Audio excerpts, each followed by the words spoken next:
Thank you so much for showing up. I'm really looking forward to our time together. I'm going to jump into sharing some slides. And as part of that, I'll tell you a little bit more about me and my background, just so you have a sense of who I am. And then we're also going to have a chance to break into small groups and get to know each other a little bit better in the smaller groups. I know some people know each other quite well, and other people are new to us. So again, difficult conversations, the art and science of working together. A few kind of housekeeping things, just so you know that after each session, this Saturday and the next 2 Saturdays, afterwards, I'll be sharing the slides, a PDF of the slides. So you don't need to take copious notes or anything like that. You'll have the slides following our time together. So a little bit about me. Let's see, so my background education was a BA in psychology at UCLA a long time ago. My business career, I was vice president of communications for a tech company here in Silicon Valley. And it was a great career, but I was able to leave it in 2005, which I was very, very also happy to do. And at that point, I really entered full-time into the nonprofit space. I've always been involved in nonprofit work really since high school. And my focus has been consistent. It's always been on conflict resolution, community building, leadership development. It's really been, I would say that's been sort of the core passion of my life and my work. During that time, I founded 2 nonprofits and helped launch a 3rd, served on 2 nonprofit boards. And then in 2017, launched the Difficult Conversations Project. So basically, after the election of 2016, I cleared my plate of everything and decided that whatever I was doing at that moment in time following the presidential election of 2016 needed to shift. I needed to have a different focus. And so the beginning of that really was in January of 2017. I took a cross-country road trip with my younger son. Drove across the country from California to DC. And our goal was just to talk to as many people as we could, as many different kinds of people as we could, to get our own sense of what was going on in the country, what had led to an outcome that surprised many people. And out of that experience and the conversations that we had, again, with people across the political spectrum, racial spectrum, ethnicity spectrum, is that there was a desire to talk to each other and to build relationships, but the skills were lacking. And so that's why I launched this project, to help people who are interested in being agents of healing the divide. What are the skills that we need to be those agents? And so, and then just in terms of experience, I've led the workshop nearly 100 times. I've done it with universities, with businesses, community leaders, religious groups, nonprofits, all sorts of people. So about the workshop, it's not about technique. There's a little bit about technique, but there's a lot of workshops that talk about the techniques of conversation, the importance of, well, I'm not going to go into them, but there's a number of them. My focus is more about self-awareness. And the other thing I would say is that it's not about them, it's about you. So again, I'm interested in how do you and I become agents of constructive dialogue, regardless of the other person. We don't have any control over the other person. We don't know what they're going to say. We don't know what their attitude is going to be. We know nothing about them often. So independent of that, what do we need to know about ourselves and what makes difficult conversations difficult for us? Then at that kind of baseline way, we also know what makes it difficult for the other person. And whatever we can do to help ourselves become present in a difficult conversation so that we're responsive rather than reactive, we also then have some tools that can help the other person do the same thing in terms of how we approach them. So that's really the focus of this workshop. And then the fundamental assumption is that you want to be a person who would like to be able to engage people who are different from you, hold different views, build that relationship, build those channels of communication. So the workshop agenda. So today we're going to have some time for introductions. We're going to talk about the science of difficult conversations, what science has been able to reveal to us about what makes difficult conversations difficult. Around that time, we'll have about a 5-minute break. And then we're going to jump into what I call the first of 3 new survival strategies. And for those who haven't read my book, why I'm calling it a survival strategy will become clear as we get into it. But the first one is going to be what I call prioritize the relationship over being right. So that's going to be our focus for today. Next Saturday, there'll probably be some stuff to wrap up on the first new survival strategy. So we'll take time to do that. And then we'll jump into the second new survival strategy for the rest of our time. And then Saturday, March 5th, the third new survival strategy, and then a workshop wrap up. Throughout our time together, as I believe was in the email that was sent out, to have pen and paper available, because there will be opportunities to reflect and to write. And the personal assessment that Bob read to you. If you didn't have a moment to do that, I want to give you a minute to do it now. So to think of a difficult conversation in your life and write briefly to the following: who's involved, what's the subject, what's the disagreement or point of contention.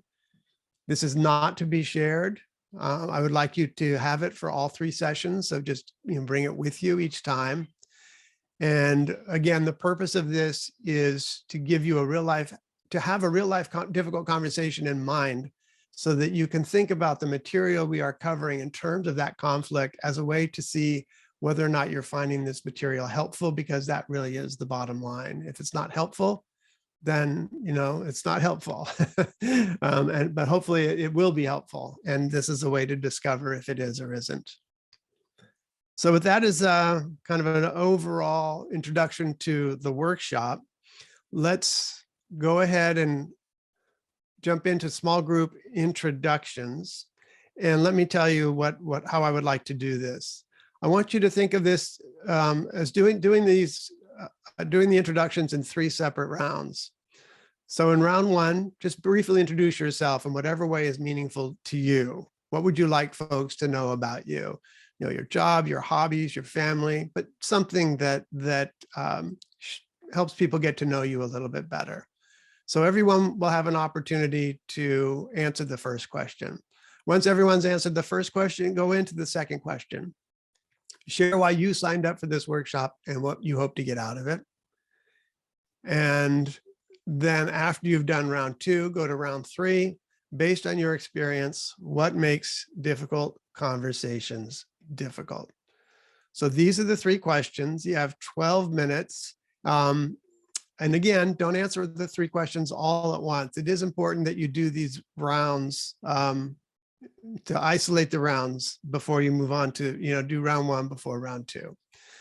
And then it's helpful to recruit a timekeeper just to make sure no one goes on too long, so that everybody has a chance to answer the questions.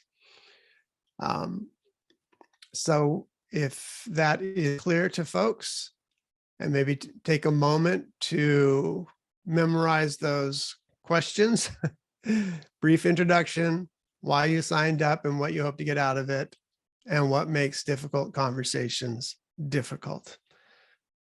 Basically, you might be wondering, well, how do we exhibit the fight, flee, freeze response in a difficult conversation? And, the fight strategy basically is just a butting of heads, right? My facts versus your facts, my opinions versus your opinions. And a conversation may not start out this way, but often it tends to devolve into just a sort of battles of opinions and facts, et cetera. The flee strategy is, maybe we're having a nice conversation with somebody, they say something really offensive, and all we want to do is retreat, right? You want to go into your tribe, I want to go into my tribe, and just get away. And I remember having this experience at the gym one time.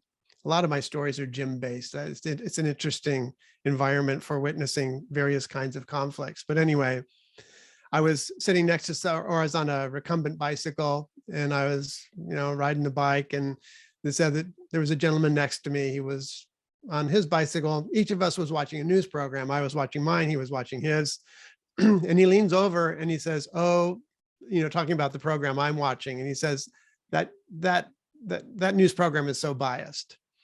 And I'm thinking, I agree. I think the media, all media has some level of bias in it. But then I look over and he's sort of watching sort of the opposite political channel, and he doesn't acknowledge, right, that his is also biased. And so that just sort of that made him somebody I wasn't even interested in talking to, and I just put in my earphones and started riding my bicycle. So this was a few years ago, and when I reflect on it now, right, I think, what was the lost opportunity to engage that person, to have a conversation, to say, why do you think this is biased? What do you think about yours? Do you think it's a bias? It could have been actually a nice conversation, but I did not seize that opportunity. So then there's the freeze strategy, which is just someone says something kind of so outrageous, so offensive that you just can't even muster any kind of response at all. And it always surprises me actually how many people sort of have had that experience, right, of just not even knowing what to say. So why does this happen? And it turns out that as far as our brain is concerned, threats to our ideas and beliefs look like threats to our physical body. That the same fear center in our brain is activated, whether it's whether it's a threatening belief or a threatening bear. As far as our fear instinct is concerned, there's no difference. The same fight, flee, freeze impulse is activated. And this is a really interesting phenomenon, and one actually, in a way, the whole workshop explores in different avenues, because it's really interesting to start thinking about why. You can say, well, it's true, but just saying it's true doesn't tell us why it's true. What exactly is going on that makes us equate threats to our ideas and beliefs with threats to our physical body? Why would we have that same reaction? And to begin that exploration is to first of all kind of get a better idea of what is going on in us at a neurological level when our fight, flee, freeze instinct is activated. So let me show you a little video that just goes into this in a little bit of detail. When we sense a threat, our brain's fear center, part of what is sometimes called our reptilian brain, activates, preparing us to fight, flee, or freeze. As a check, to help make sure we're not overreacting, our fear center has a neural connection to the newest part of our brain, the medial prefrontal cortex. One of its jobs is to assess the level of the threat and then send a message back to our fear center, modulating our response accordingly. Unfortunately, however, it doesn't always work this way. Sometimes our fear center ramps up so fast, we become overwhelmed with negative emotions, which breaks the connection to our medial prefrontal cortex, leaving us without its many critical cognitive functions, including compassion, emotional balance, response flexibility, fear modulation, empathy, self-knowing awareness, moral reasoning, and even intuition. So let's look at this dynamic in a different way, using Dr. Dan Siegel's hand model of the brain. So Dr. Siegel is a psychiatrist. He's written many books on the brain, speaks all over the world about the relationship between our emotions and what is going on in us neurologically. And to help us again understand that what the video was saying in just a little bit more experiential way, he has this thing called the hand model of the brain. I like to call it a pocket brain because it's something we can pull out of our pocket whenever we want. So I want to stop share for a second and together create this hand model of the brain, just so it's something you can remind yourself of when you are perhaps in a difficult conversation and feeling that fight, flee, freeze reaction happening. You'll have a good sense of what's going on inside your head. So if you could all just sort of join me in holding up your hand. And then, so The wrist is your spinal cord, and it's coming into the base of your brain, which is the palm, which is the brain stem. And it's the brainstem is the oldest part of our brain. It's the part of our brain that monitors our heart rate, our blood pressure, our breathing, takes care of all those things that keep us alive that we don't even have to think about. It's also where we register threats, right? It's the part of us that notices or thinks if something is threatening to us, the first to sort of register that is that very, very ancient part of the brain. And remember, and it's mostly unconscious, right? This part of your brain, you don't have conscious control over it. So the registering of a threat is going to happen very, very quickly without you even knowing it. Then take your thumb and put it across the middle of your palm. And your thumb represents your midbrain, sometimes called the limbic system, sometimes called the emotional brain. And in a fight, flee, freeze response, it's really the brainstem and the limbic system that work together to activate kind of that full experience of like when your emotions just rise up and take control of you, over you, and you're just angry, right? That's the two of these parts of your brain working together. And then fold your fingers over the top. And your fingers represent the newest part of your brain, the neocortex. And so the orientation is like this, right? The front of your hand is the front of your head, and the back of your hand is the back of your head.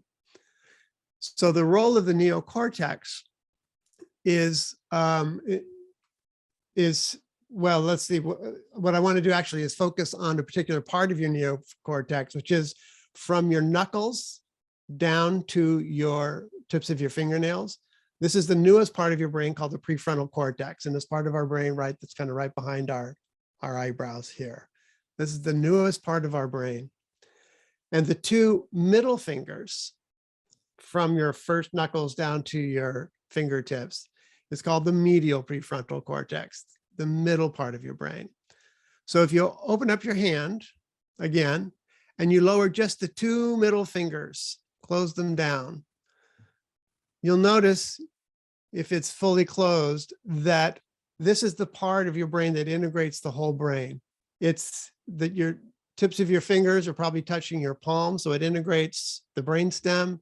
It's touching your thumb, it integrates the limbic system, and it's through the fingers it's connected to the newest part of your brain. And so that, as the video showed, the main function here is that as we start to get upset, it's the role of the medial prefrontal cortex to bring awareness to what's going on, to consider what's going on, reflect on what's going on, so that we are able to attenuate, right, the fight, flee, fear response, or fight, flee, freeze response if it's inappropriate to what is actually going on.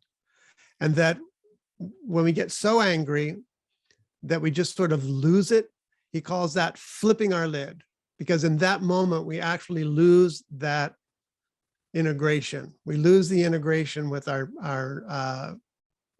prefrontal cortex, and we are just operating on the oldest part of our brain, the limbic system and the brainstem. So, right, an example is when you, like road rage is an example of flipping our lid, right? If someone is using their car in an extremely dangerous and reckless way, that is they're not thinking, right? They are in full flipped mode. They're all in their limbic reptilian brain. A less dramatic example is if you've ever sent an email that you later regretted. You know, someone sent you an email, might have upset you a little bit, and then you shoot something back really quickly because you're irritated or annoyed or offended or whatever it might be. And then about a minute later, you go, oh, why did I send that email? I just made things worse rather than better. So that's another example of sort of flipping our lid when we react without thought. So if you ever find yourself getting really upset, you can just think about, like, is my brain integrated or is it disintegrated? Have I flipped my lid, or do I have my whole brain working together for me? So that's what's going on neurologically. So let's talk. Sorry, Yeah. Kern, I was just wanting to clarify the distinction between the brain stem and the limbic system. Okay, yeah. So brainstem, broadly speaking, is basically the part of our brain that takes care of sort of the autonomic functions, right? Again, we don't think about breathing. We don't have to control our breathing. We don't have to tell our heart to beat. We don't control our blood pressure. I mean, there are ways actually to do that through meditation, but generally it's the part of our brain that's just keeping us alive that operates subconsciously. And so the limbic system, sometimes called the mammalian brain, as I was mentioning, or the emotional brain, is it's where, I mean, the number of functions that it does, right, is complex, but in terms of the hand model of the brain, it's where memory and emotions tend to arise. So there can be a threat that happens, but then there's how you feel about that threat and the emotions that might be associated with that threat. That's where your limbic system is coming into the picture as far as our fight, flee, freeze is concerned. So again, there's the registering of the threat that's subconscious. The limbic system attaches meaning to that threat, and then boom, you might have an extreme emotional reaction. Like someone cut you off in the freeway. There's a threat there that's physical, right? They cut you off. Maybe they almost hit you. Maybe you almost hit them. So there's the registering of that happens automatically, kind of at that brainstem level. But anything else I attach to it, like what a jerk, he's so inconsiderate, blah, blah, blah, blah. That's more the limbic system adding that layer onto it in terms of how we feel, how we interpret it, how we feel about it. And we'll go into that more too, right? There's a lot to understand about why we do that, why we attribute that second layer of emotions and interpretations on top of what just happened that might have been a dangerous situation. Does that help? Thanks. Okay. Christy Anderson, did you raise your hand? Oh, okay. Great, good. Yeah, thanks. I appreciate the help in monitoring if I'm missing somebody who raised their hand or want to ask a question. Okay. Well, let's go into this a little bit more because there's more to explore in terms of what happens when we are in that fight, flee, freeze mode. So as you saw from the video, when we flip our lid, there's a host of capacities that we lose in that moment. So again, think about it, a situation maybe where someone said something, acted in some way that just made you react, made you angry, for example, made you want to get out of the conversation, etc. So here are the major functions that are reliant on the medial prefrontal cortex. So when we flip our lid, this is what we lose: compassion, emotional balance, response flexibility, empathy, self-knowing awareness, fear modulation, fear extinction, intuition, moral reasoning, right? All of those in that moment are lost to us. So the things that we most associate with what it means to be human are not present when we are in that fight, flee, freeze mode because our ideas and our beliefs have been threatened. But wait, there's more. Because once our survival drive is triggered, there are cascading effects. For one thing, it can activate our tribal instincts, where the conflict ceases to become, is no longer just you versus me. It could become my tribe versus your tribe. This is when we start to assign people into groups, right?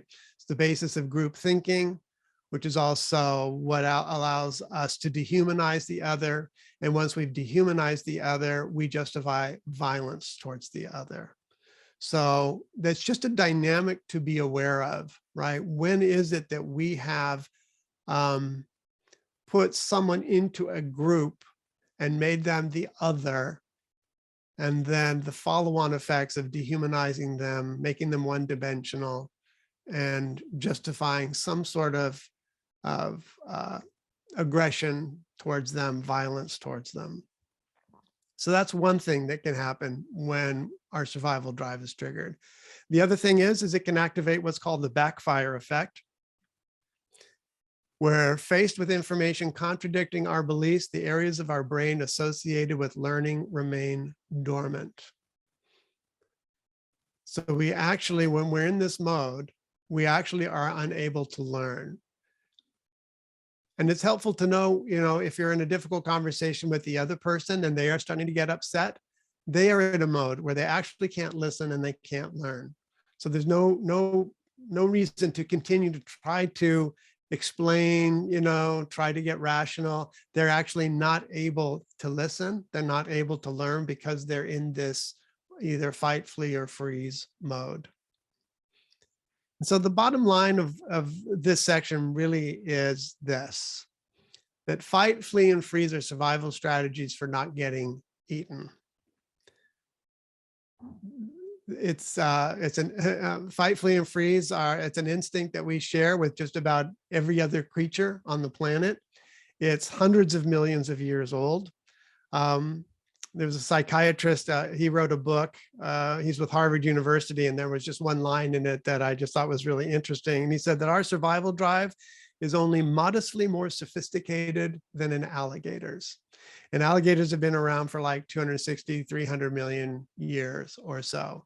So this is a very, very ancient instinct that by virtue of being human, we have sort of taken out of the purely physical, biological world, right? The protection of our physical self. And we have brought it into the world of our perceptions, our emotions, our thoughts, our ideas, our beliefs. We've really conflated the two. We've brought a very ancient instinct into a domain that it really didn't evolve for. And that is dealing with people who have different opinions and different beliefs. And so what we need is a new set of survival strategies. And I say, we need a new set of survival strategies for working together.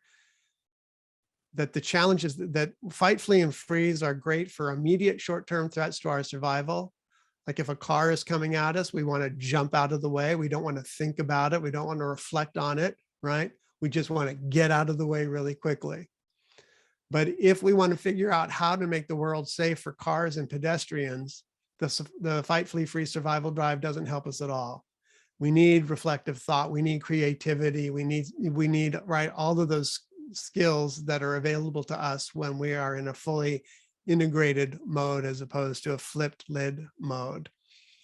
So, and that's what our challenges are today, right? Our challenges are long-term. Our challenges really are global. Our challenges require cooperation, communication, and the fight, flee, freeze survival drive is not helping us at all.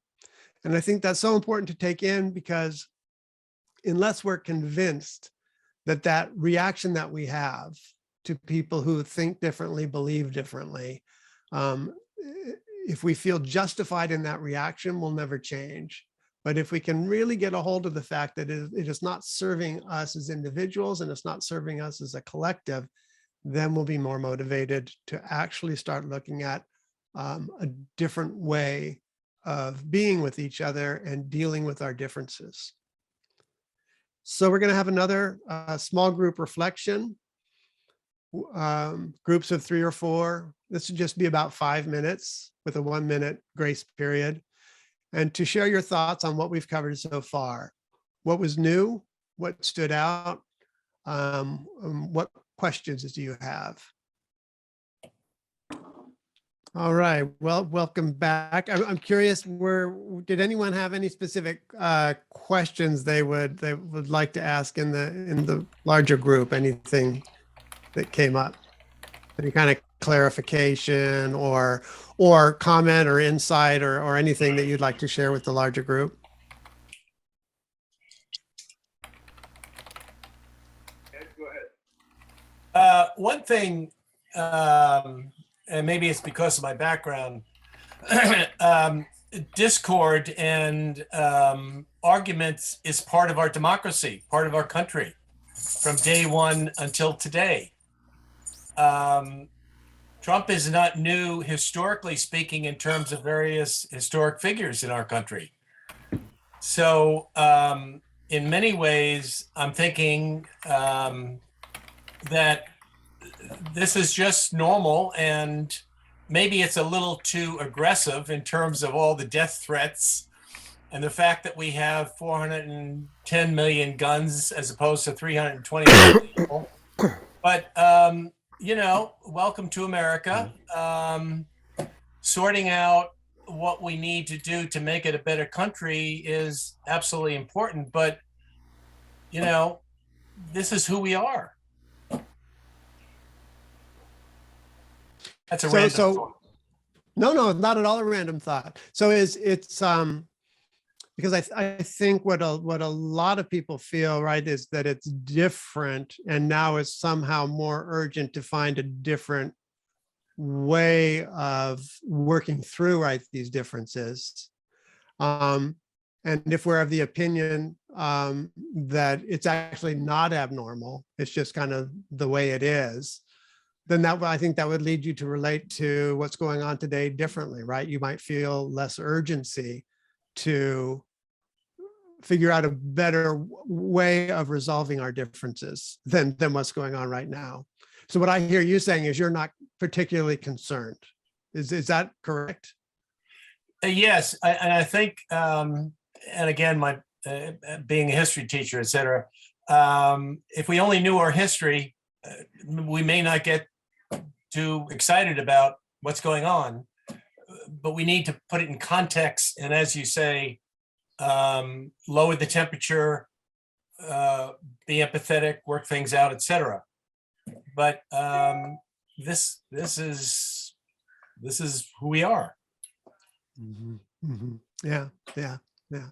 So I guess one way to think of this workshop is to like there's an author, Amanda Ripley, who wrote a book called High Conflict, How We Get Trapped and How We Get Out. And she makes a distinction between high conflict, which is the kind that leads to that tribalism and the dehumanization and the violence, versus what she calls good conflict, right? Which is sort of an homage to John Lewis and his idea of good trouble. Yeah. So how do we have good conflict where we're actually listening, we're actually learning, where, you Right. know, if we have to agree to disagree. Yeah. So we can think of this workshop, you know, framed in that way as well. Yeah. So anyway, thank you, Ed. Anybody else comment or question or thought? Molly? I have a Yeah. thought. This was just in response to Ed, because he's a history teacher, and I'm going to simplify myself as the business major, get a lot of shit. And that doesn't mean I'm a capitalist pig, because people know me. But when we say we have to know our history, the whole thing that this is about, and I studied community development, affordable housing, is we need to be open to hear the other person's history. And that's their truth. And neither of us is right. That's Mhm. Yeah, right. There's not just one history for sure, right? Yeah. Jean? Okay, so I'm this social worker, right? Because my experience with women who are homeless in Chicago has been like over 30 years. And I've been thinking a lot about this whole idea of the Me Too movement. And it's both individual as well as tribal, right? And so often I've been thinking about it in terms of women who have been harmed. And what I really appreciate in the last hour is I'm thinking more about men who may have been, men and others who have been harming, and how breaking the silence of the harm has had such a huge reaction because it's so threatening to the people who've been getting away with it for so long, right? Yeah, thanks. Oh yeah, absolutely. Yeah. Ralph Lee, have your hand up. You want to unmute? mute yourself, or should I do it? There you go. I want to put a bright note in this. I felt very good about the fact that I didn't hear anybody oppose the idea, no, we're not going to go get into a war with Russia. That's kind of different.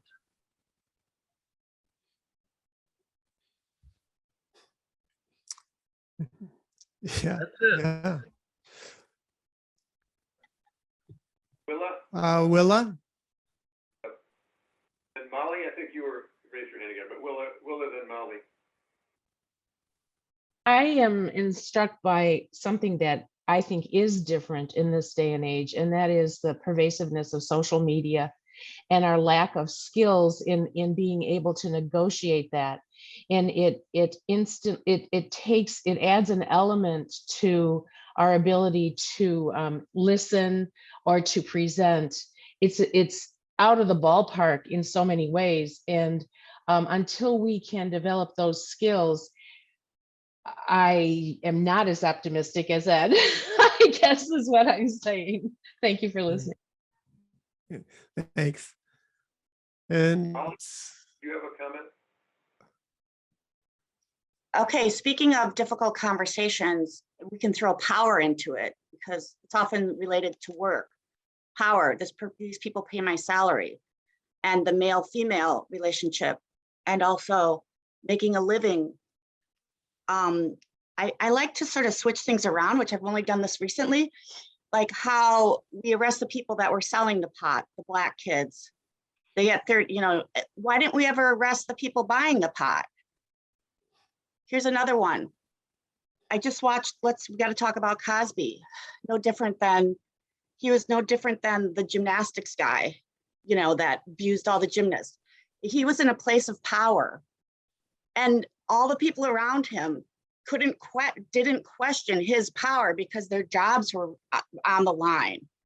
And like these difficult conversations. And here's another one. This goes to the Cosby. So we all ask, oh, do you know anyone who's been raped? Hey, men in this men's group, let's start talking about, hey, do you know anybody who's raped somebody? Which of your college buddies raped somebody? Have you ever raped somebody? Let's start talking about the abuse. Let's flip the questions. Homeless women. What about men who impregnate women? It's just like, so just throwing it out there. Do you know anyone? Yeah. Did you ever rape somebody? Did you ever buy a pot? And Jim, well, I know, I mean, this doesn't address, all the things that you're bringing up, but one thing is clear, there's a lot to talk about.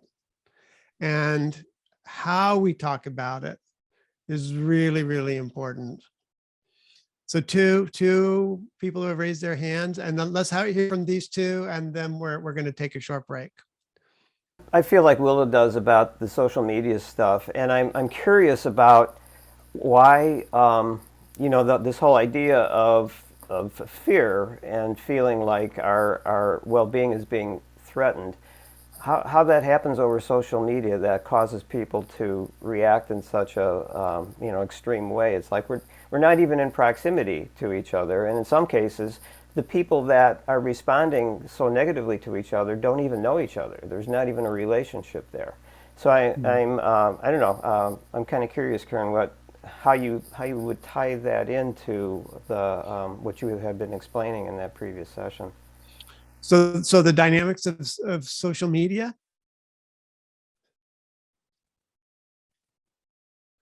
So sorry, Jim, maybe, and I hate to ask you, but what was the question exactly? Well, it seems like the fight response is often triggered in social media posts between people that have no relationship to each other. And so I'm wondering, in light of the explanation of, a fear response being triggered by, by things that are posted, let's say, or by what people say, how that even gets triggered when, you know, we're not in proximity to each other, and so many times people don't even have a relationship to each other, but for some reason they're prompted to respond very negatively and extremely. Right. Well, I think that the fact that there's no relationship is probably the problem. There's a phenomenon in social media called an exaggerated sense of self, where you somehow put yourself into a position of feeling so superior to somebody that you forget you're actually talking to another human being with another story, another perspective. You know, there's a lot to unpack there, but I think the dynamics for me, social media is just a very concentrated experience of what goes on everywhere. But it's just happening in such a fast way with such a specific, you know, group, the people who are actually on social media, which is a pretty small percentage of the population, actually. So to me, the dynamics aren't really any different. Someone says something that you think is hurtful, racist, misogynistic, arrogant, privileged, whatever it might be, right?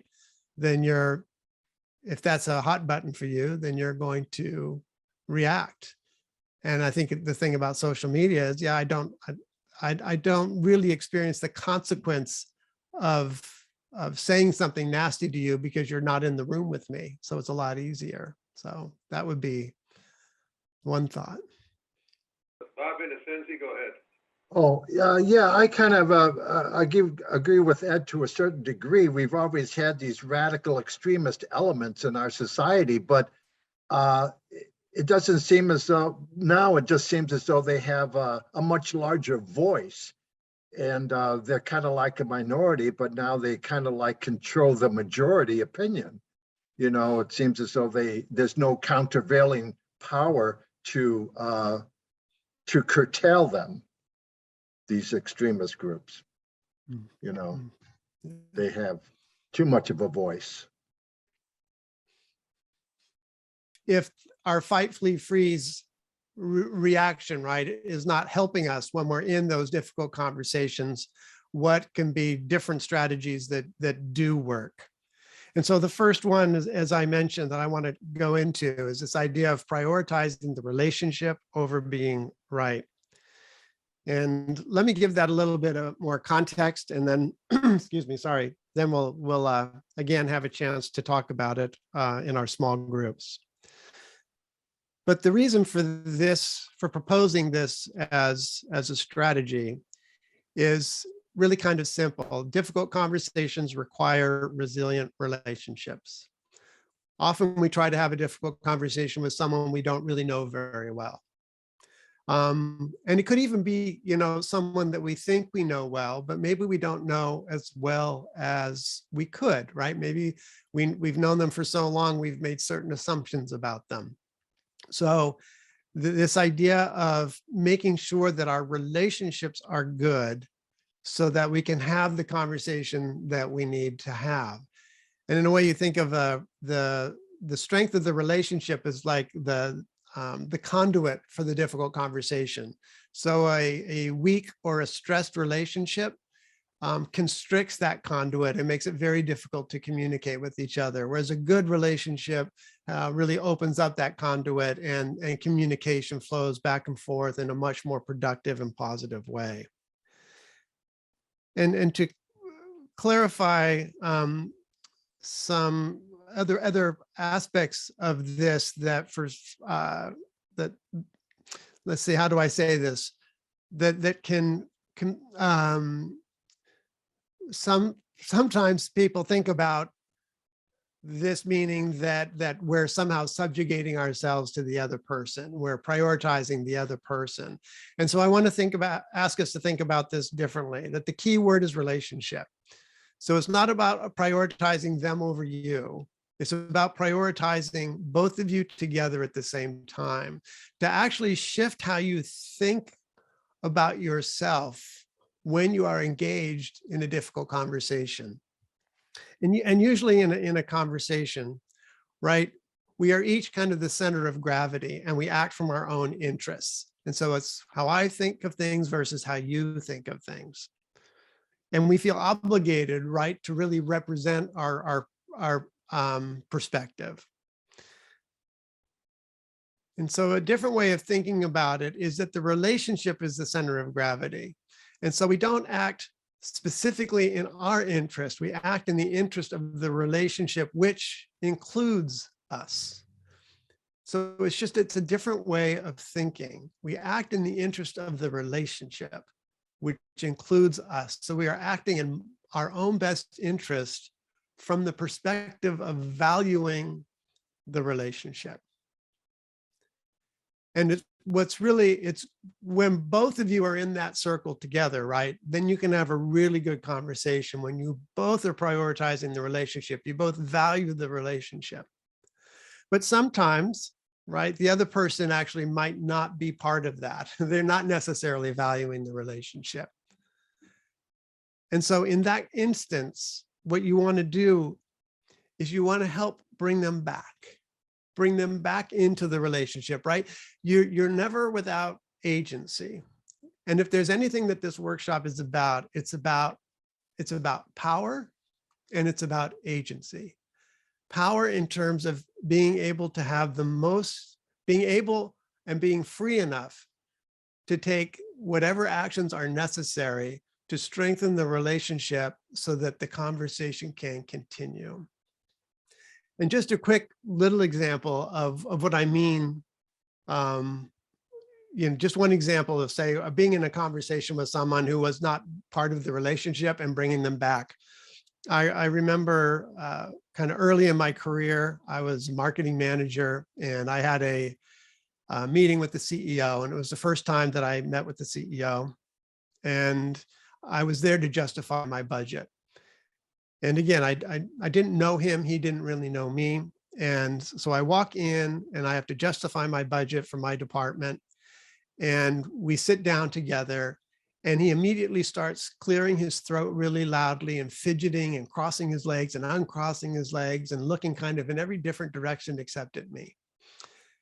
And so I did not have his attention, right? He was not in this relationship with me. And so I could have been offended, right? I could have maybe kind of talked through my budget really quickly just to try to get out of there because it was such an odd and uncomfortable situation. But kind of intuitively, what I did was I just stopped and I asked him and I said, his name was Ken. And I said, Ken, have I done something to upset you? And he looked at me and saw me like for the first time. And he goes, no, not at all. And he immediately became present in our conversation.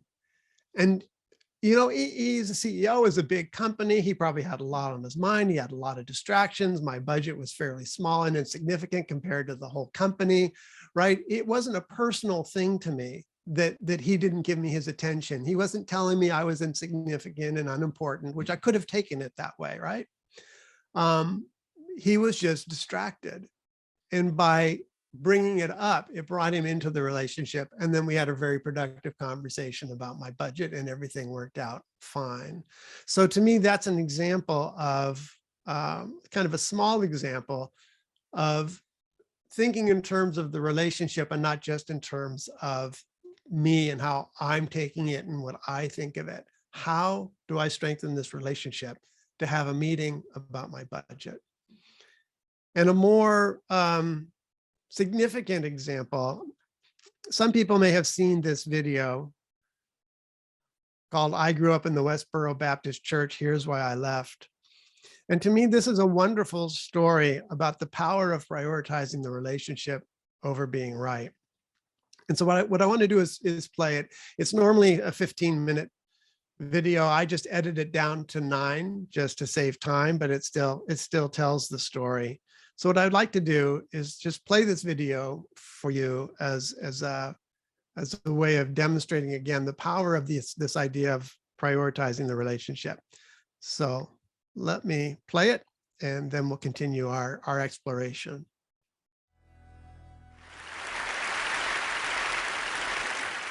When I was a blue-eyed, chubby-cheeked 5-year-old when I joined my family on the picket line for the first time. My mom made me leave my dolls in the minivan. I'd stand on a street corner in the heavy Kansas humidity, surrounded by a few dozen relatives, with my tiny fists clutching a sign that I couldn't read yet. Gays are worthy of death. This was the beginning. Our protest soon became a daily occurrence and an international phenomenon. And as a member of Westboro Baptist Church, I became a fixture on picket lines across the country. The end of my anti-gay picketing career and life as I knew it came 20 years later, triggered in part by strangers on Twitter who showed me the power of engaging the other. In my home, life was framed as an epic spiritual battle between good and evil. The good was my church and its members, and the evil was everyone else. My church's antics were such that we were constantly at odds with the world, and that reinforced our otherness on a daily basis. This was the focus of our whole lives. This was the only way for me to do good in a world that sits in Satan's lap. And like the rest of my 10 siblings, I believed what I was taught with all my heart, and I pursued Westboro's agenda with a special sort of zeal. In 2009, that zeal brought me to Twitter. Initially, the people I encountered on the platform were just as hostile as I expected. They were the digital version of the screaming hordes I'd been seeing at protests since I was a kid.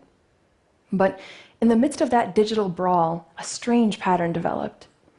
Someone would arrive at my profile with the usual rage and scorn.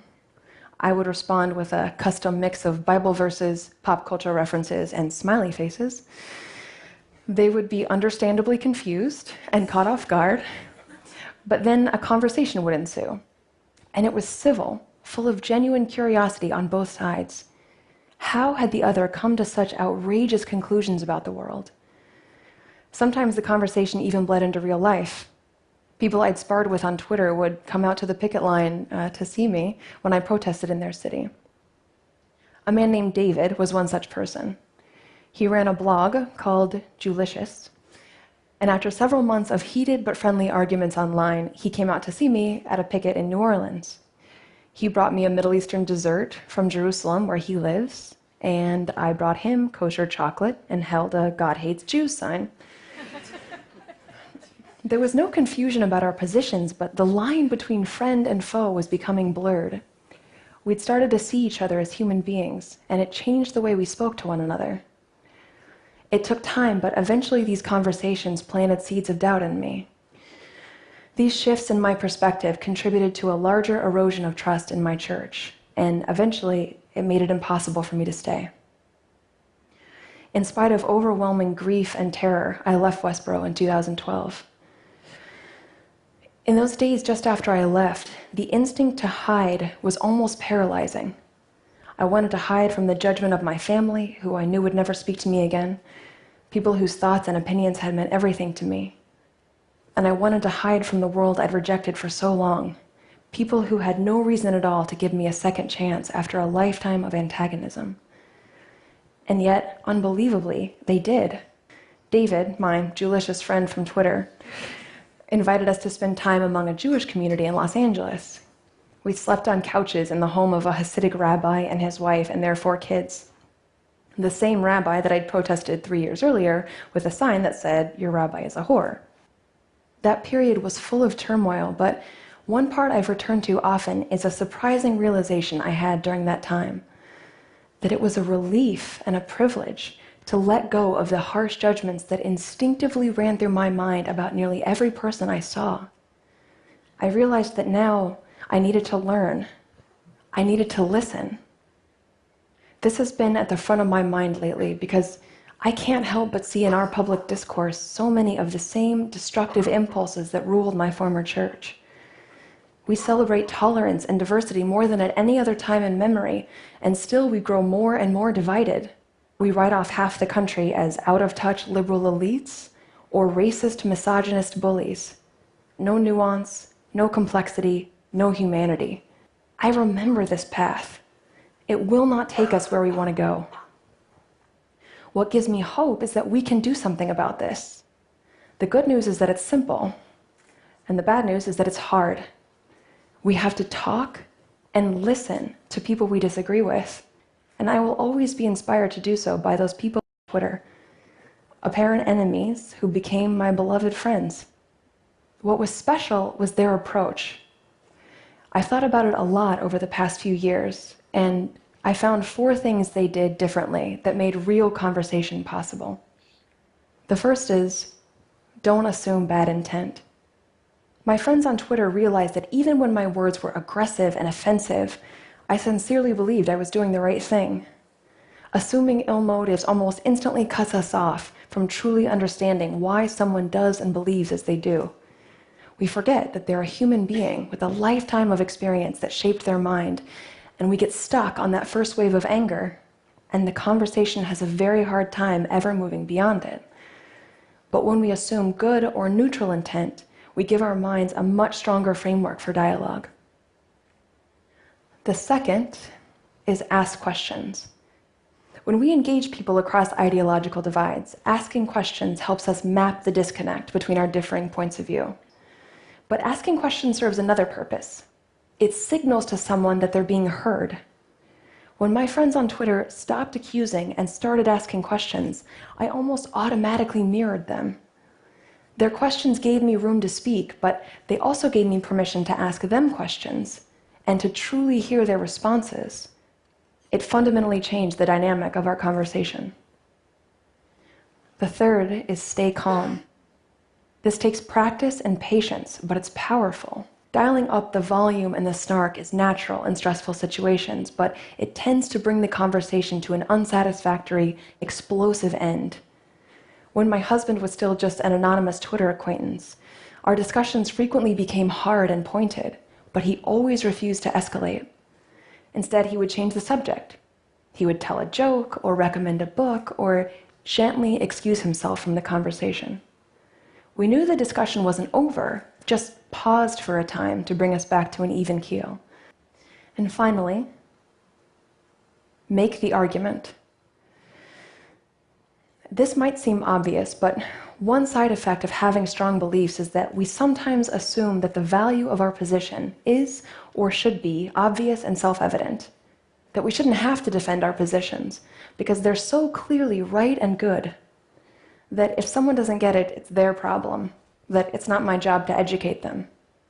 But if it were that simple, we would all see things the same way. As kind as my friends on Twitter were, if they hadn't actually made their arguments, it would have been so much harder for me to see the world in a different way. We are all a product of our upbringing, and our beliefs reflect our experiences. We can't expect others to spontaneously change their own minds. If we want change, we have to make the case for it. My mom said something to me a few weeks before I left Westboro, when I was desperately hoping there was a way I could stay with my family. People I have loved with every pulse of my heart since even before I was that chubby-cheeked 5-year-old, standing on a picket line holding a sign I couldn't read. She said, "You're just a human being, my dear, sweet child." She was asking me to be humble, not to question, but to trust God and my elders. But to me, she was missing the bigger picture, that we're all just human beings, that we should be guided by that most basic fact and approach one another with generosity and compassion. Each one of us contributes to the communities and the cultures and the societies that we make up. The end of this spiral of rage and blame begins with one person who refuses to indulge these destructive, seductive impulses. We just have to decide that it's going to start with us. Thank you.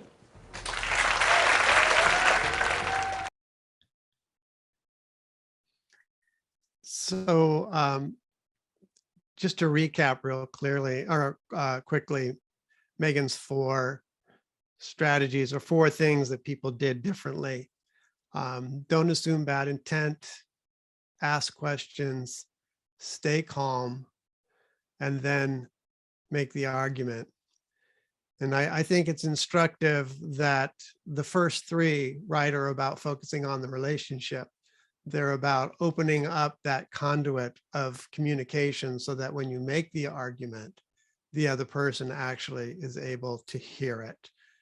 Because as we saw earlier, without that the person actually cannot hear it. The capacity to learn neurologically has been shut down. So this is why this to me is such an important strategy of prioritizing the relationship. And over being right, meaning that in the moment, right, when she was saying how when the conversation got heated, they would stop, they would pause, they would change the subject. So there wasn't an insistence on just sticking with whatever the point was that they were arguing about.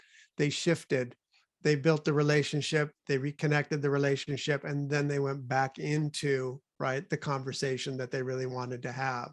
So it's a fluid thing, right? It's back and forth. You're talking, maybe the relationship gets stressed out, so you stop, right? Acknowledge that right now we're not able to listen to each other, take a break, and we'll talk about various things that we can do more in a little bit later. But the idea is that if we can in the moment acknowledge that there's no communication happening, let's take a break, reconnect, maybe talk about something else, and then come back into the subject at hand. So quickly, why is prioritizing the relationship over being right so effective? And there's a number of, basically, I think 3 points I want to make about that. The first one is that good relationships are the antidote to fear, tribalism, and the backfire effect. And that is because they build trust and goodwill. If trust and goodwill are present, then I don't need to fear you. I don't need to retreat into my tribe. And my capacity to learn is not shut down. So that's why good relationships are so important. Good relationships also unlock 2 powers of persuasion. The principle of reciprocity, which is we tend to treat people the way they treat us the vast majority of the time. And then the other power of persuasion that good relationships unlock are this idea of likability, that if I like you, and even more importantly, if I think you like me, I'm going to be far more likely to listen to you. If you look down on me, if you judge me, if you act as if, I'm kind of the scum of the earth or whatever, then there's not a lot of likability going on. And there's not, I don't have a whole ton of reasons to want to listen to what you have to say. So our attitude towards people is really important. And then finally, good relationships heal us. And to help illustrate that, a really short video, it's just about a minute or so, of Dan Siegel, who was the psychiatrist that I mentioned earlier with the ham model of the brain, has a little segment. He was giving a talk, and I excerpted this minute or minute and a half video clip from that talks about how good relationships heal us. So let me play that. It's just about a minute long. A study came out to show you can actually have an internist see a patient with a common cold. And you have 2 conditions. One condition, the physician is instructed to give the right medical care and things like that. And the other, they're instructed to do just the same thing, but to identify an inner experience of the patient with the cold and to say something to show they're identifying. It would be something as simple as, if this were like in May and it was a student, they might say, wow, this is May and you're probably in final exams. Yes, I am. That must be so frustrating to have a common cold right in the middle of exams. Yes, 20-second, 30-second empathic comment. That's it. Those subjects, the patients, who got an empathic comment, as simple as that, I'm not talking about psychiatry and psychotherapy, I'm talking about a common cold, they got over their cold a day sooner, and their immune system, when they tested their blood, was much more robust. Right? Empathy is not a luxury for our relationships. They heal us.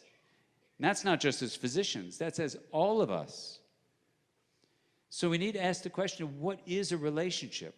Why is the part we play actually improving immune function? I think that simple question at the very end, what is a relationship? How many of us have actually even asked ourselves that question, really? What is a relationship? Why is it that we have such an impact on each other? The way we treat each other, the way we feel treated. It's the big preoccupation of our lives, our relationships. And one thing, you know, when we think about this idea of just his one example of a little bit of empathy, helping people get over a common cold a day sooner and greatly improving their immune response. It's an example of this idea in neuroscience that interpersonal integration cultivates neural integration, that through that act of empathy with another human being, of making that connection, helped that the student, right, feel cared for, seen, understood, you know, that someone had concern for them, things that kind of help us move into a deeper state of neural integration ourselves. And so that kindness that we show each other really can help the people who are the receivers of our kindness and our empathy be in a more integrated state rather than in that flip state. Because I think what we spend a fair amount of time more towards the flip state. I think about that, just the anxiety that we tend to carry around in our lives, that can set us on edge a little bit and make it easier to trigger the flip lid mode, or to, you know, maybe trigger our temper or our impatience, or whatever it might be, right? There's just a certain amount of anxiety in life, and particularly these days with COVID and the political situation. So everybody is sort of already sort of almost kind of in a flip lid state if they're not, because of the anxiety and tension. So being able to show that kindness towards each other can really go a long way in helping, you know, step by step to help improve that situation. And the other thing that relates to this is that there is a study done by the National Institute of Health called the Human Connectome Project. And it was a 5-year project. And they found that every measure of well-being, how happy you are, how medically healthy you are, can be predicted by one brain factor: how integrated your brain is. How strong are the neural connections tying our brain together? It's really quite fascinating. And so kind of bottom line, you know, healthy relationships equals healthy brain equals, you know, healthy everything. You know, we're happier, we're healthier, our relationships are better. And when we think about it, if you think about that when our survival drive is triggered, right, we're out half a brain, right? All of these things that we saw that are kind of characteristics of or qualities of what it means to be human sort of fly out the door. And so when the relationship, right, when the relationship is broken, we're sort of broken, right? We've lost that capacity. And I think we've all had that experience of being in a relationship that where there's something in that relationship that hasn't been resolved, where we feel alienated from somebody, disconnected. It's preoccupying, it's anxiety producing. It's, you know, we might be worried about it, or, you know, it's just uncomfortable. Like if it's a neighbor that you don't get along with, and every time you see that neighbor, you sort of feel kind of uncomfortable and you want to avoid them. It's not a good state to be in. But when we reconnect the relationship, right, we quite literally reconnect our brain.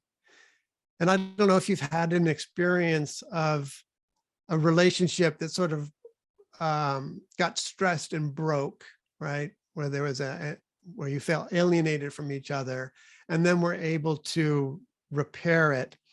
But when that happens, right, you just feel so much better. There's just such a sense of release. And I would say even joy. So there's a story I tell sometimes with to illustrate that in my own. It's another work experience where I had this boss. His name was Jack. He was the VP of marketing, and I worked for him. And he was a micromanager, and he drove me really quite crazy because I'd be working on a project and he would always be questioning it or asking questions, sort of like, but the project is almost done. And then he would start asking questions that you would only really ask at the beginning of a project, not at the end. And so it just drove me crazy that it was just so hard to make progress on anything because he kind of kept trying to pull it back and back and back. And then finally we were in this meeting where he did just that. And I just lost it. I just totally flipped my lid. And I just told him what a pain in the butt he was to work for. I just blew up. I just let him have it. And so his response was to tell me what a pain in the butt I was as an employee. And he just let me have it. And so we're in his office while this is all happening. So I'm sitting in a chair and he's behind his desk sitting in his chair. And so I've just told him what I thought of him. He's just told me what he thought of me. And we're just sort of spent, and I just looked at him and I said, thank you. And he reaches his hand across the desk and just shakes my hand really vigorously and goes, thank you. Because somehow in that moment, by clearing the air, we resolved. And I'm not exactly sure how or why. There was just something about just the authenticity of the moment. The fact that neither one of us walked away, we stayed in the relationship. He didn't fire me, which he could have done, right? And I'm not recommending this as a strategy. There was another time when I was very honest with another boss and it actually backfired and kind of set my career back a couple of years. So again, I'm not advocating this particular thing, but it happened to work just with our personality types, just the authenticity. But it totally resolved our relationship and we worked together incredibly well the rest of our time together. And every year at the Christmas party, he would get kind of drunk and he would walk up to me and throw his arm around me and he would just recount that whole experience. It was such an impact on him to actually experience resolution. And it really did bond us. So anyway, one example in my life of the power of resolving a relationship. And I would also say, I never had trouble with micromanagers after that. I think Jack kind of taught me the psychology of the micromanager. I understood it.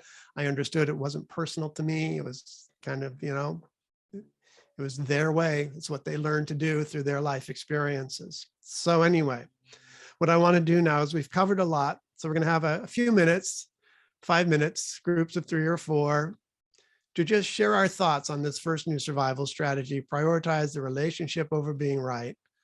What stood out? What questions do you have? Are there exceptions to this strategy? So just share your thoughts. What stood out? What questions, and are there exceptions? So I will again stop my share and we'll go in just for, I think, for 5 minutes and a 1 minute grace period. I'd like to take a few minutes here as a larger group just to hear if there were any comments people would like to share. Any answers to those 3 questions, exceptions that you thought of, or anything else? I would just like to point out, it's kind of a little selfish maybe, but I have a twin brother that is 8 minutes younger than me. And so, our birthday is tomorrow. And so it's a special relationship to have a conversation. We will meet at my niece's house. She's a nice niece, niece, I call her. At any rate, his daughter's house, we will meet there tomorrow and have a little family function.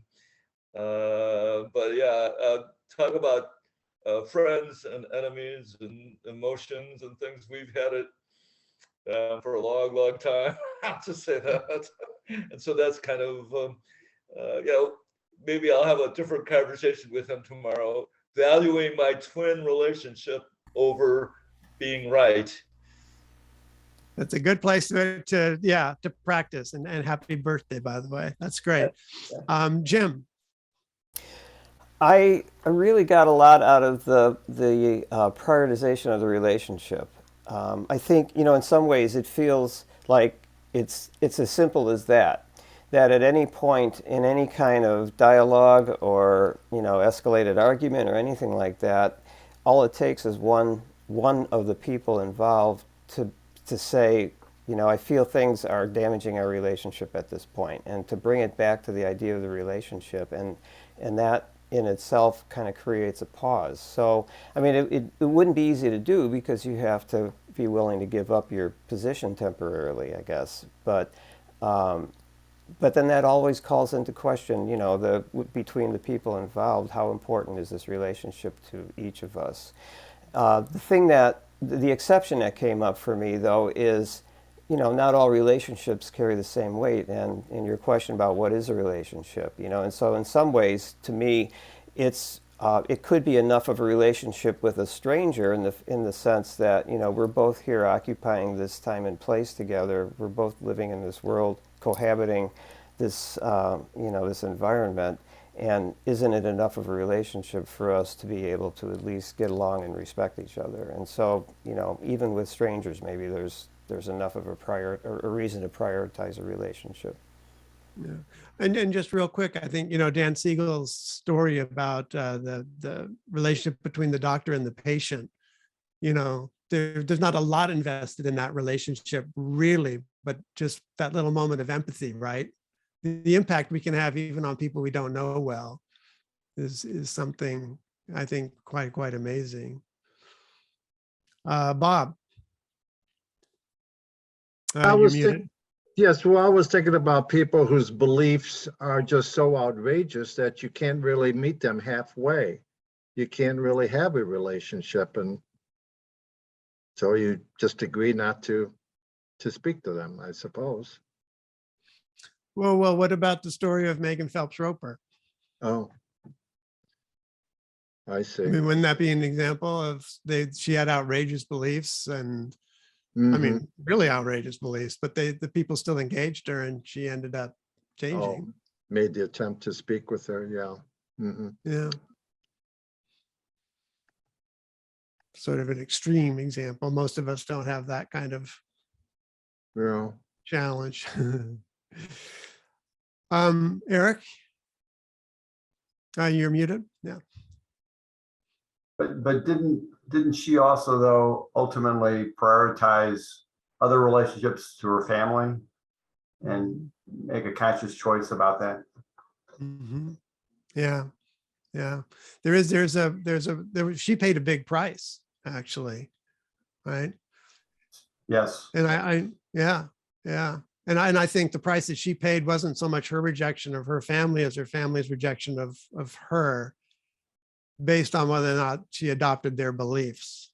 And I guess that's kind of one of the points is that the relationships aren't necessarily built just around shared beliefs, right? There's, you know, we have a twin brother that we're in deep relationship with, regardless of whether we share beliefs.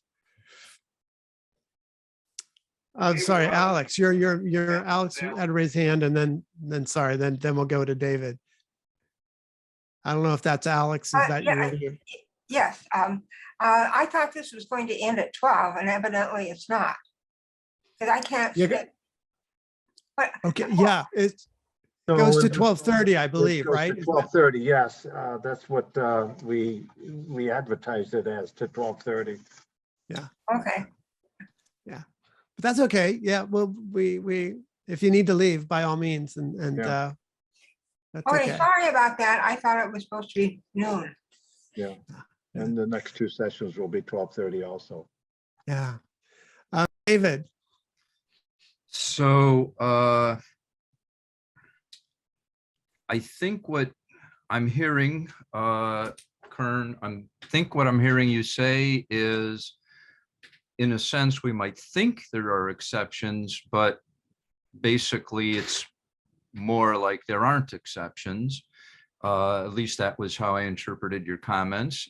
And the other thing that I think I'm starting to interpret is that it's a long game.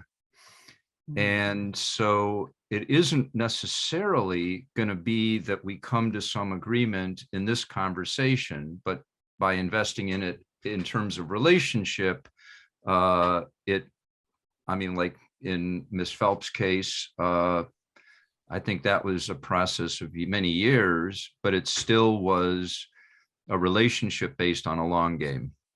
Yeah, yeah, yeah. Thank you.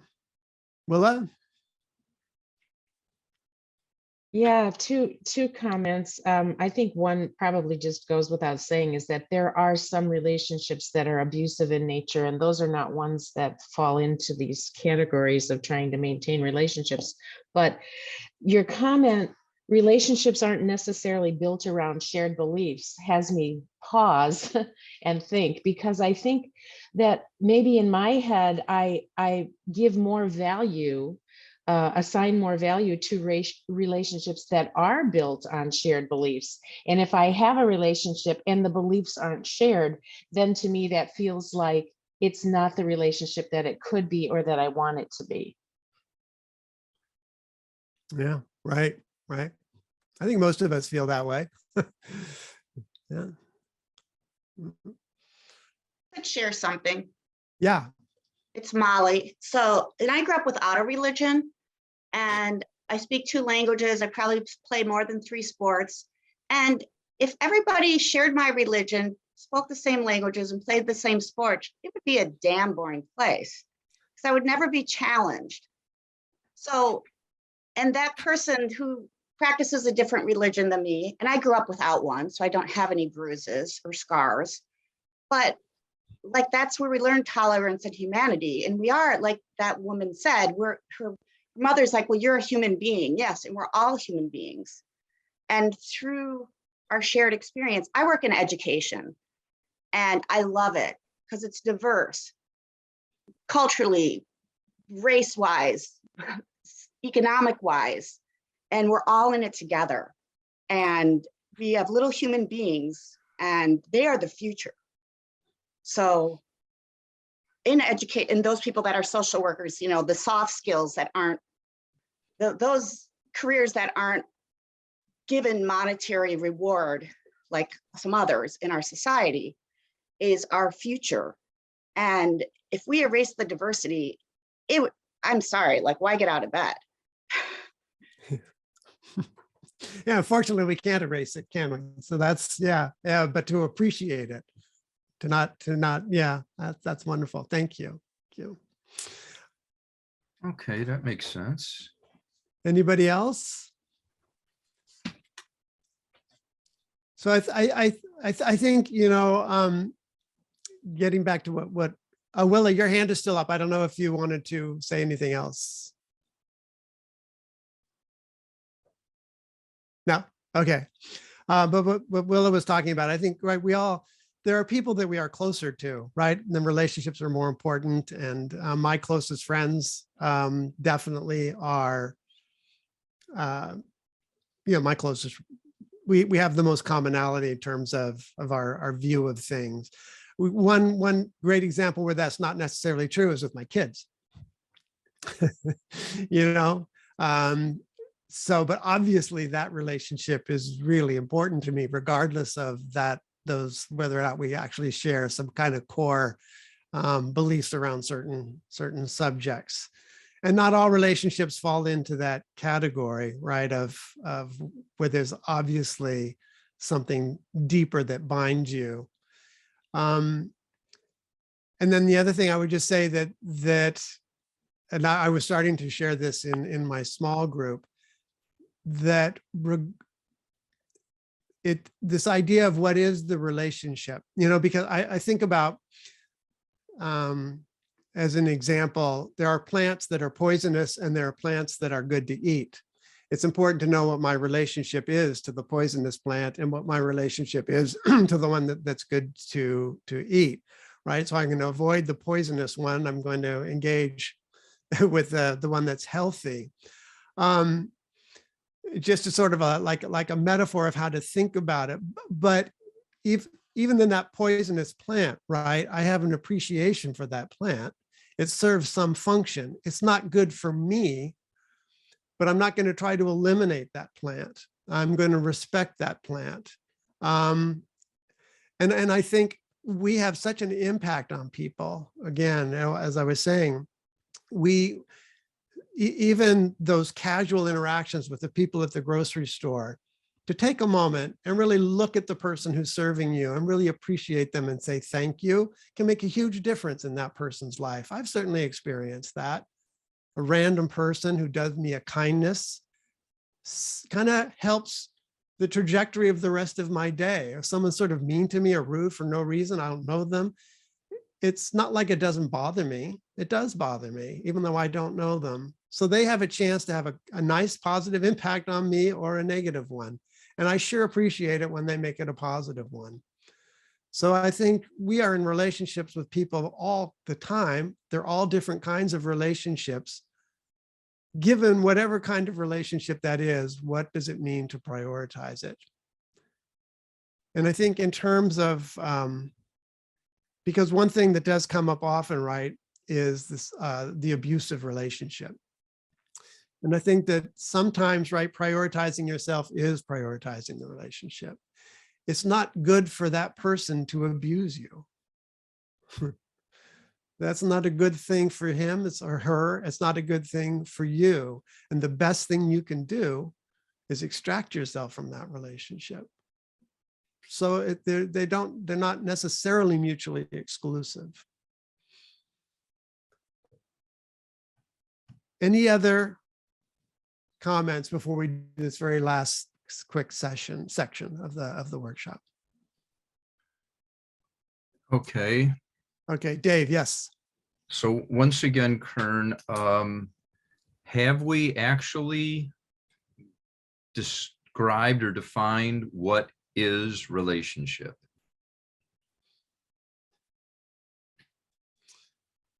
So for myself, where I am currently, me, is that I have an impact on people. There's nothing that somehow shields me from others, right? That whatever I do in that relationship has an impact. So it means we're connected, I guess. I don't know, what would you say? Do you have a definition? I mean, when you first asked the question, I thought about relationship in terms of being acknowledged and honored for who I am because of the people who I know. And I think that I do the same thing for them. But that's only one kind of relationship. And as the discussion has gone along, I've sort of seen us looking at it from a lot of different ways. So in the end, I think your definition being most broad, you know, kind of covers everything. I mean, we are essentially affected by people, regardless of whether it's a primary relationship or an incidental one. Like you say, that one smile or comment can make us feel good or make us feel lousy. And we don't even know the person. That's right. Yeah. Yeah. And I think, I don't know about you, but I can go through my day without that awareness of my impact on people. And when I have that awareness of my impact on people, I have better interactions. I feel better, and I'm, you know, works for me. Yeah. Strategies for strengthening the relationship. And the first one, you know, so if we're in a difficult conversation and things are getting tense, right, and we can feel that the communication channels aren't open, then the first step really is, right, to calm down. And there's an acronym called PBS that stands for pause, take a break, take a walk, breathe, taking deep breaths, you know, stimulate. I think the parasympathetic nervous system kind of helps reduce stress. There's one study that found that If you breathe deep by a count of 4 and out to a count of 6, it's particularly effective. Other people just say it doesn't really matter, just deep breaths in, deep breaths out. One surprising one is to smile. Smiling, actually, when we smile, we release neuropeptides in our brain, which is something I don't really know exactly what neuropeptides are, but I do know that they reduce stress in us. And it also has the same impact on the person who sees the smile. So one person described it as smiling creates a party in your brain, and it creates a party in the other person's brain too. So smiling is a great way to sort of kind of disarm the situation. So some strategies for calming down. Once we've calmed down, ways to reconnect. It can be really helpful to find something about the other person to appreciate, even if it's just to say, I appreciate the fact that you're even willing to engage in this conversation because I know it's difficult. That can really help to strengthen the relationship as you reconnect. Even better is to find something in the other person's perspective you can agree with. Usually there's something in their perspective, right, that is valid, legitimate, that you can find an area of agreement with. And better still is to be able to articulate the other person's perspective. And a friend of mine who's a mediator says that this technique builds trust and goodwill, and he considers it a magical tool. There's an exercise called looping, where if I share what I think you're saying and I get it wrong, then you tell me that I didn't quite get it right, and I keep going until I finally am able to articulate your perspective accurately. And that's a little technique called looping. And then a really underutilized way to reconnect is if there's a reason to apologize, apologize. If you said something in the heat of the moment that you regret, that was unkind, unfair, whatever it might have been, apologizing is a wonderful and powerful tool. And then the last one is to, when we can, go deeper, which is to share our stories. And this is where we're going to pick up next Saturday, is we're going to look at the power of actually knowing what Amanda Ripley in her book, High Conflict, called the understory, that when we are able to really kind of share what our perspective arises out of in terms of our life experience, can be a huge, huge way to build a strong relationship that is able to really withstand or really allow us to engage in that difficult conversation in a more productive way. So that brings us to the end of this first session. I want to thank you all and hope you have a great weekend and a good week.